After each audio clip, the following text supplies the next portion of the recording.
I've seen some lists of the most stressful events in life. They vary a little bit, but you know, always death of a spouse or a child comes top of the list.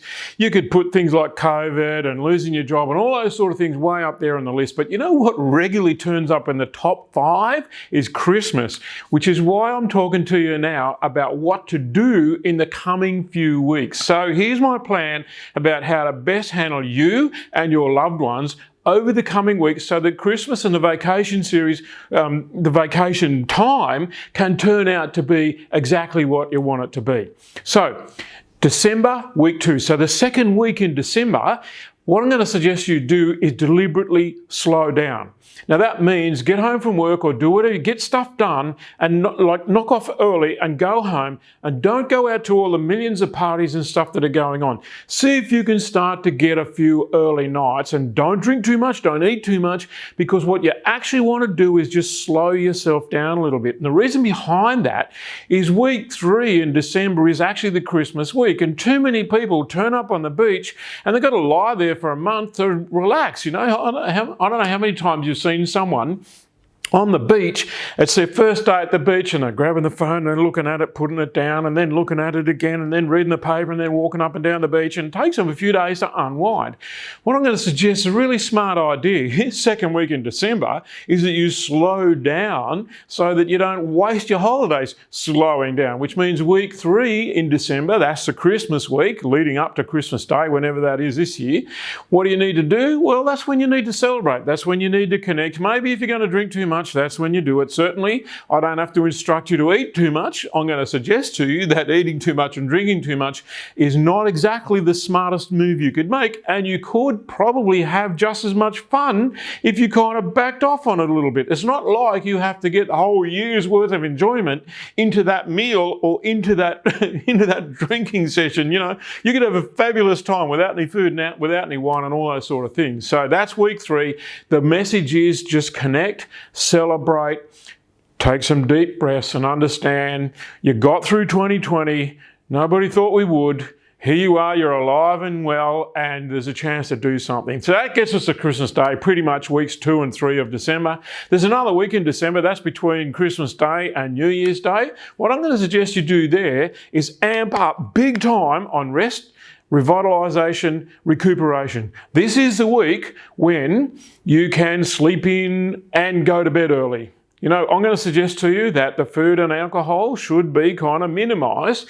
You know, sure, go and enjoy yourself, do the things that you haven't let yourself do all year, although you probably have let yourself do more than you should have, so maybe the breakout doesn't need to be so gigantic, but do anything that works for you. If, for example, you're a gardener, well, you better get into your garden. If you're a beachgoer, get to the beach. You know, do the thing that is just going to fill you up with the joy of being alive, whatever that might be, you know, fishing or camping or whatever works for you, because, you know, we can't actually prescribe something without knowing exactly what it is, but you know what it is, and that's the week to get into it and to drink it all up.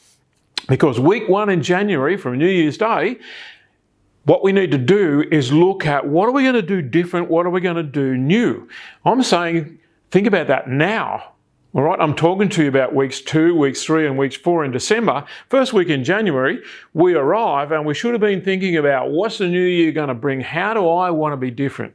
So my suggestion for that first week in January is you do the thing that you've been meaning to get around to, that you haven't had time or you haven't been able to read up on or you haven't been able to gather the knowledge that you want to do.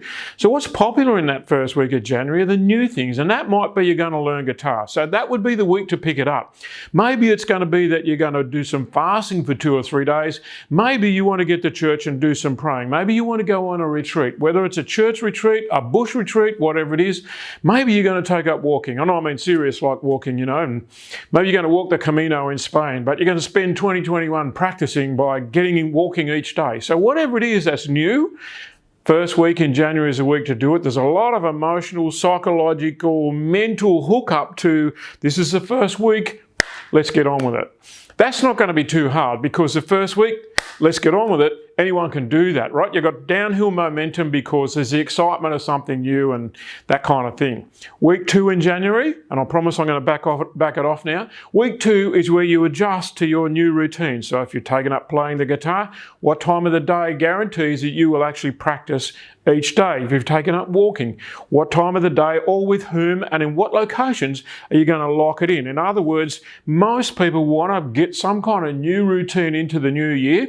You know, predominantly 53% of people want to get fitter and modify their eating, eat better. So if 53% of people want to do that, then how are you going to adjust your routines? What difference are you going to make? And that second week in January is where we lock it into place, because if you can get that first 14 days right, remember, the first week is kind of introducing the new thing. The second week is kind of locking it in and adjusting your schedule. The chances are this year could be the best year you've ever had. So that's my 5-week program. Let me run through it quickly. December, the second week in December, slow down, stay at home, get away from the world, start to slow down from the frantic pace of the year. We've all had a massive year. Week 3, Christmas. Week 4, rest, revitalise, recuperate. First week in January, the new thing. Second week in January, adjusting to the new thing being in our life. That'll work. Give it a go.